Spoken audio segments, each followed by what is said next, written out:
Bueno, muchas gracias por tenerme con ustedes y a nombre de el Colegio Árabe de Urología me gustaría darles la bienvenida a mi presentación. Entonces, a mí se me pidió que hablara acerca de un tema muy importante que era la contribución del esperma al embrión en desarrollo. Bueno, primero que todo, a mí me gustaría informar que no tengo ninguna revelación que hacer.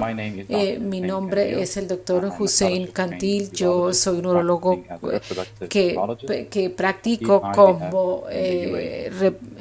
como urólogo y en infertilidad en Emiratos Árabes. Así que el día de hoy es cómo contribuye el esperma al embrión en desarrollo. Lo que tenemos en este momento a la mano es un análisis de semen que todos sabemos que no es adecuado para poder ver cuáles son los aspectos funcionales.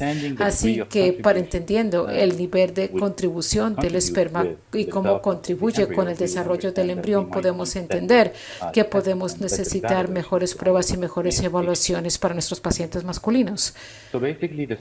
Básicamente, el esperma contribuye con tantos aspectos funcionales del embrión en desarrollo y también los retoños que se apoyan de esa contribución. El objetivo de aprendizaje de la charla de hoy va a estar resumido en 3 temas principales. Primero que todo, necesitamos comprender los aportes del esperma en términos de los parámetros hacia el embrión en desarrollo. Segundo, puede ser el efecto de las anormalidades del esperma en el desarrollo del embrión y también cuáles son las condiciones asociadas con la producción de esperma normal y por ende las contribuciones anormales. Entonces, para poder comprender las contribuciones del esperma al desarrollo del embrión, el esperma contribuye a través de 3 elementos cruciales. Primero que todo es los rasgos parentales y genéticos del padre que incluyen el ADN y la cromatina. Y segundo, y lo más importante, es el epigenoma, el cual va a ser discutido más adelante. Segundo, podría ser el factor de activación del ovocito que genera la activación del ovocito y los procesos de activación, y luego los centrioles que son responsables del espíndol, que también son cruciales en las fases tempranas del desarrollo embriónico. La epigenética o el epigenoma, que se discutió por primera vez a principios de los 70, es algo que hoy en día es vital y muchas veces muchos de mis colegas me han preguntado que en el campo de la andrología cuáles son las actualizaciones en andrología han sido lentas. Siempre me dicen eso, pero yo no les puedo decir que no. Lo que pasa es que hay tantas actualizaciones y descubrimientos y van a ver cómo nuestras guías van a cambiar pronto. Y hay cosas que van a permitir que todo cambie tanto. Y uno de ellos es el epigenoma, que es el proceso heredado de los cambios fenotípicos sin cambios en el ADN. Por tanto, la verdad, esto se muestra en términos del esperma o los gametos, especialmente cuando hablamos del masculino. Así que podemos ver que hay una estructura compleja que está envuelto alrededor de histonas y estas partículas que doblan la cromatina y la protegen. En un sentido, eso lo protege y en otro, eso lo expone a las diferentes formas de activación o desactivación, dependiendo en el coiling del cromatoma. Aquí podemos ver cómo la protomía en el esperma reemplaza la histona y es el único lugar donde la proteína existe, y estas protaminas que son es el sistema de empaque que encaja dentro de la cromatina, y eso es porque al final el esperma debe tener la cromatina altamente compactada y por eso la cromatina es mucho más pequeña que los histomas y por tanto el empaque puede ser más justo, y eso es la protaminosa cuando los histonias residuales se convierten en núcleos que también juegan un rol muy importante en la epigenética del esperma. Así que eventualmente los histomas de cromatina a aproximadamente 90-95% se ven reemplazados por protomía al final del proceso. Por tanto, el ADN se ve compactado y es menos propenso a tener influencias extensas o peligros que puedan cambiar el ADN. Es como una protección. Así que veamos un poco más. Aquí tenemos el genoma y tenemos un epigenoma. El genoma es es el hardware básico, pero no es cambiable, es simplemente algo que existe sin ningún tipo de cambio, pero sin embargo está gobernado por un software que se considera así, que se llama el epigenoma. Epi significa arriba, por encima del genoma, así que no cambia el genoma como tal, pero lo controla como si fuera un maestro. Con cierto tipo de exposiciones puede haber cierta interacción con el epigenoma, por tanto tenemos diferentes tipos de comandos, ya sea la activación o la supresión.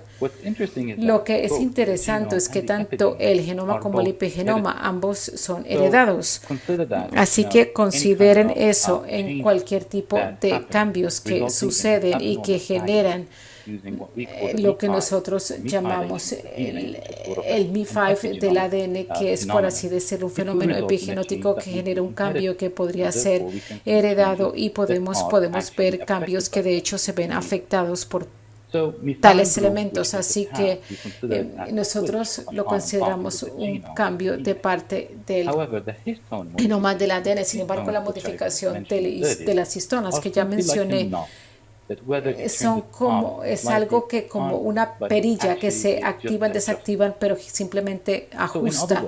Así que en otras palabras, la epigenética no es nada diferente a la puntuación de la misma frase con un nombre que podría generar un nuevo significado. Así que tanto la transmisión epigenética del esperma y el factor de activación del ovocito, que ambos contribuyen al desarrollo post-fertilización temprano y por tanto controlan la activación del ovocito a través de la homeostasis intracelular del calcio, estimulando el ovocito a que salga de su palo en la metafase 2 y que genere el desarrollo temprano de los procesos. Una de las contribuciones, por tanto, de la esperma son los centrioles, los cuales genera la formación de spindles y la nucleación de los microtúbulos y básicamente los procesos de desarrollo posterior del embrión en desarrollo. Una característica epigenótica adicional es la codificación del ARN, el cual el ADN se convierte en ARN y después el ARN se convierte en proteína, pero cuando no se codifican es como un RNA que no requiere ningún tipo de activación. Así que ellos como tal son las partículas activas. Estas codificaciones de ARN son activas y juegan un rol en la degradación, en la transcripción, la supresión, la activación y otro tipo de elementos. Uno de los ARN no codificados que se encuentra es el TCA, que está representado en un 56% y juegan un rol muy importante en la moderación del esperma y el desarrollo temprano, y eso sería parte de los estudios futuros utilizados como marcadores de calidad en el desarrollo. Este RNA que no se codifica no requiere una síntesis de proteínas, simplemente actúan de manera inmediata y activan los procesos que pueden generar la implementación del embrión. Hay algún tipo de afinidad o de comunicación entre el esperma y el ovocito, y eso es porque hay una alta afinidad y especificidad de los conjugados de la zona pelúcida en el óvulo con el esperma, y por tanto podemos ver que hay un cruce que se da lugar entre el esperma y el ovocito que genera la activación y la condensación, porque en este momento necesitamos liberar la cromatina para que pueda someterse al proceso de replicación. Nosotros comprendemos y nosotros sabemos hoy en día que el ovocito juega un rol importantísimo en la reparación de cualquier daño al ADN en el esperma, y nosotros sabemos que las mujeres jóvenes reparan mejor el esperma que las mujeres mayores. El segundo punto podría ser el efecto de las anomalías en el desarrollo del embrión. Así que tenemos un efecto paternal temprano y uno tardío. El temprano podría ser el no completar el proceso de fertilización, la falla en la singamia y la falla en la división temprana. Y el efecto tardío podría ser falta en la implementación, abortos o abnormalidades en el desarrollo, y esto demuestra cuál es la contribución del esperma al embrión en desarrollo, y además las condiciones asociadas con la producción de la contribución de esperma anormal. Así que, tratando de hacer mi orientación más clínica, queremos saber cuáles son las condiciones que puede hacer que el hombre genera en una producción disfuncional. Y tenemos temas que discutir el día de hoy. Uno podría ser el cambio epigenético, como les mencioné. El epigenoma constituye la modificación del ADN, la modificación del histoma y la exposición del ARN. La metilización podríamos ver como algo que se añade al ADN, y entre más se adhiera, más hipermielización. Esto podría afectar la expresión de los genes, y por tanto la hipometilización podría promover la expresión genética. Así podemos ver cómo los cambios genéticos generan una función genómica. La modificación de la histona, así que hay ciertas modificaciones que pueden llevarse a cabo dentro de la histona, y esto podría alterar la capacidad de enlace del ADN. Como podemos ver en el diagrama, con el cambio de los material genético alrededor de la histona, hay áreas que se podrían ocultar, otras áreas serían expuestas, y por tanto podría haber un proceso de activación y desactivación. Y por ende, si se expone una área, esto favorecería la acción de los factores de transcripción y también la activación de los genes. Bueno, los trastornos del ARN del esperma. El esperma tiene muchísimo ARN. Lo que nos preocupa en este momento son las que no se codifican, que están involucradas en la modulación de la expresión genética y que interfieren con la traducción a través de los diferentes mecanismos.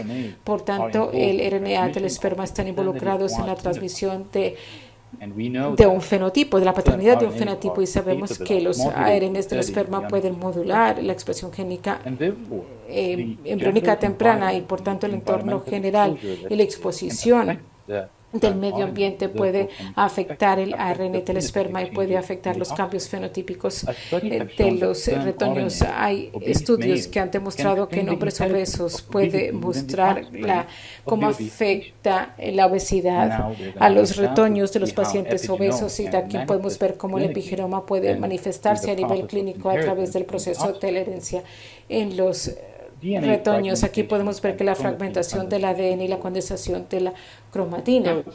Así que nosotros sabemos al día que el ADN tiene un poder fuerte para poder predecir la fertilización in vitro, y se ha demostrado que el resultado de la fertilización tiene diferencias entre grupos de pacientes en embarazo y no embarazo. Así que el ADN, en términos de su funcional integridad, juega un rol importantísimo.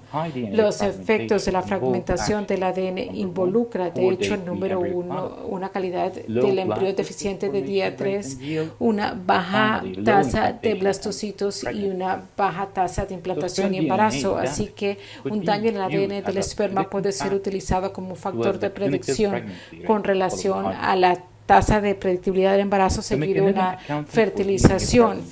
El mecanismo que responde a la fragmentación del ADN, ya sea por los núcleos endógenos, que de hecho está involucrado en la reparación, y por tanto terminamos con ADNs con muchos defectos y con mucha fragmentación.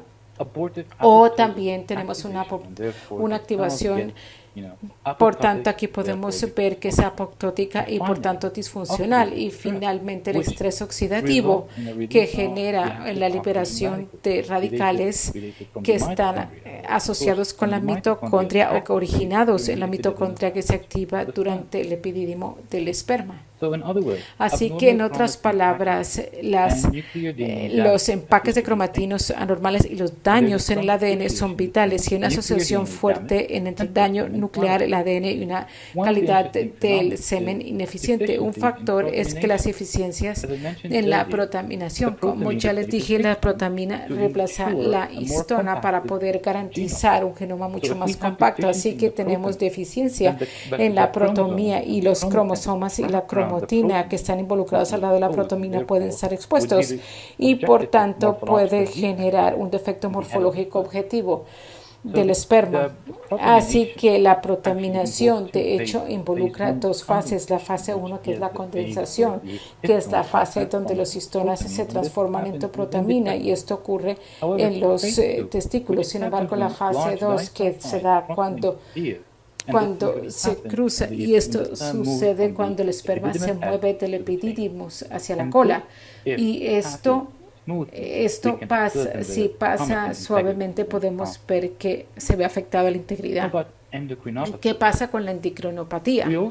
Nosotros también sabemos que para un hombre que tiene infertilidad, esto podría ser el resultado, sin importar las variables. Tenemos que garantizar que hay un entorno de endocrino sólido. Hay un estudio muy interesante que muestra que los pacientes que tienen altos niveles de radicales de oxígeno libres y también tienen estado de cromatinas libres asociados también con tasas bajas de oligoasteroidona, cuando se trata con uno de los inhibidores como letrozol, ha mejorado, y hemos visto que cuando evaluamos la fragmentación del ADN, que los niveles bajaron de manera significativa después del tratamiento. Hay otro estudio que nos demuestra que el IUI de espermas de hombres infértiles tratados con FSH generó una mayor tasa de embarazo del 23.3 generado con la fragmentación. Aquí vemos que el FSH como tal ha sido estudiado de manera significativa en correlación con la fragmentación de ADN, y de hecho han habido varias publicaciones para decir que el FSH reduce el daño, el efecto antiapoptótico induce la maturación de las células germinales e incrementa el reemplazo de los histonas con protamina durante la espermatogénesis. La varicocele, que es una de las entidades más comunes nosotros también sabemos que la varicocele se incrementa con el estrés oxidativo, generando una fragmentación del ADN y menos espermatozoides. Es interesante que aproximadamente el 15% de los pacientes con varicocele, incluso si tienen un análisis de semen, están diagnosticados como infértiles. Por tanto, la varicecolectomía puede reducir la fragmentación de ADN, mejorar la motilidad y la concentración de esperma y la morfología. La leucocitospermia. Los hombres infértiles con leucocitospermia tienden a tener menos porcentajes de motilidad, menores índices de fragmentación del ADN y mayores porcentajes de esperma con disomía XY y 18. Por tanto, el manejo de esos pacientes antes de tiempo puede mejorar los desenlaces del desarrollo del embrión. La integridad del ADN también está asociado con los leucocitos positivos para peróxidos. En un estudio, los pacientes curados de leucocitospermia registraron mayores tasas de aquellos que no. Y finalmente, el estrés oxidativo. Aquí podemos ver un artículo muy interesante que ha sido publicado recientemente que estudió el potencial de oxidación y muestra que si nosotros podemos medir los niveles de ORP, lo cual muestra la cantidad de estrés oxidativo que expone el entorno, podemos ver, y eso puede mejorar las tasas de lo que nosotros llamamos infertilidad idiopática, porque hay muchos pacientes que pueden tener altos niveles de ORP. Este artículo nos demostró que los niveles de corte de ORP es 1.34 por millón de piedras por ml, y esto puede tener una diferencia entre parámetros de semen anormales, alta sensibilidad y especificidad y 94.7 de valor predictor positivo. Los niveles de ORP también pueden identificar el estado funcional del espermatozoide. Así que nuevamente es otra entidad que debe ser tenida en cuenta antes de iniciar cualquier tratamiento de TRA, porque muchos pacientes masculinos tienen altos niveles de estrés oxidativo. La desregulación de redox demuestra que mayor ADN defragmentado que ha sido generado por un mayor incremento del estrés oxidativo también juega un rol importante en el desarrollo deficiente del embrión. Y la infertilidad idiopática es algo que puede requerir o que se puede beneficiar de un abordaje combinado que incluye un análisis de estrés oxidativo de la fragmentación y un análisis de compactación de cromatina. En conclusión, basarse en un análisis de semen básico es insuficiente para poder diagnosticar la subfertilidad masculina. Hay que dedicar tiempo para mejorar la calidad seminal. Es importante decir que los factores de estilo de vida y comportamental juegan un rol importantísimo en las anormalidades epigenéticas que pueden jugar un rol en el desarrollo embriónico anormal y que hay muchas herramientas que nos pueden ver qué pasa con la infertilidad masculina idiopática, incluido la evaluación de estrés oxidativo y también la evaluación de ADN y cromatina. Estas son mis referencias y me gustaría darles las gracias.